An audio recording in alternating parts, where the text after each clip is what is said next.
Now, as we have seen, the dagger speech or the dagger scene is one of the most celebrated in Shakespeare.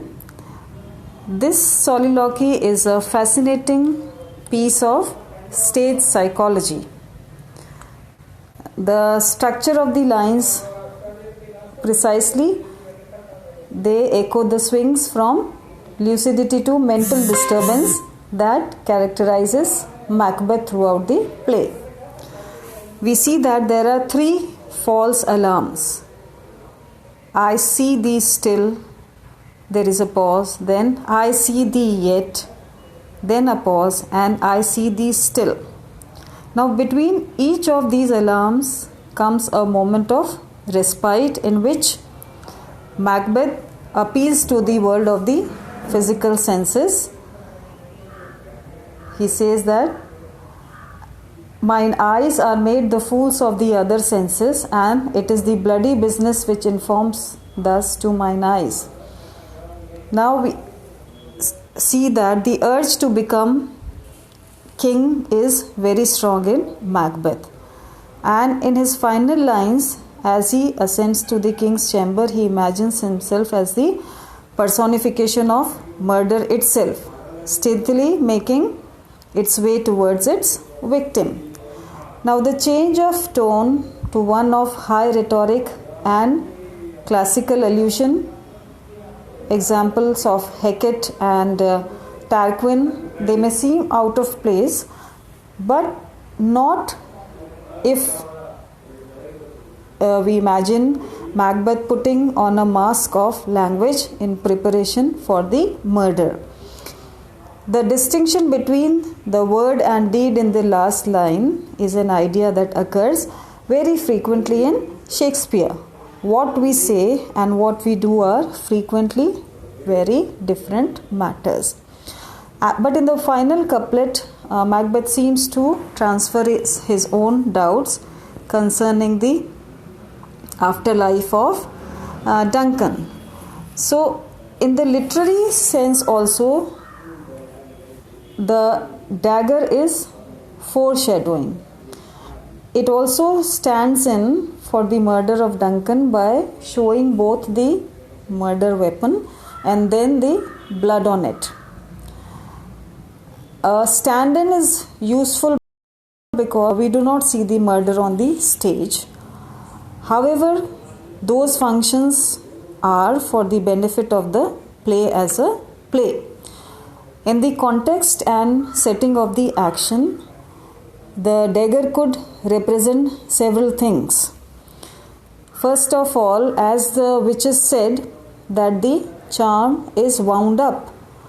So, this could be a part of the charm working, an evidence of evil magic at play, and which is tilting Macbeth towards the act of killing. Then it would be a premonitory vision, pure and simple. It would therefore be classed with various supernatural events associated with Duncan's death, which are listed in Act 1, Scene 3 and 4. Then another thing is that it might be a sort of divine warning intended to remind Macbeth of what he is contemplating so that he can change his mind. Or the dagger could be a pure hallucination brought on by Macbeth's altered state of consciousness. So here the vision of the dagger inviting Macbeth to kill Duncan is indeed very symbolic. First of all, it can be said that this invisible dagger is the embodiment of Macbeth's guilty conscience. We may view this invisible dagger as a warning sign. Macbeth's conscience attempts to turn his attention to what he is about to commit. So we may understand this scene as the one in which Macbeth is warned of what he is to do and the horror of which is to follow afterwards. When he says, "Thou marshallest me the way that I was going, and such an instrument I was to use, and on thy blade and dudgeon gouts of blood, which was not so before." So his guilty conscience attempts to caution him and describe to him what ensues. Secondly, Macbeth does understand that this vision may be the result of the heat oppressed brain, which means that he is aware that the dagger is only an illusion.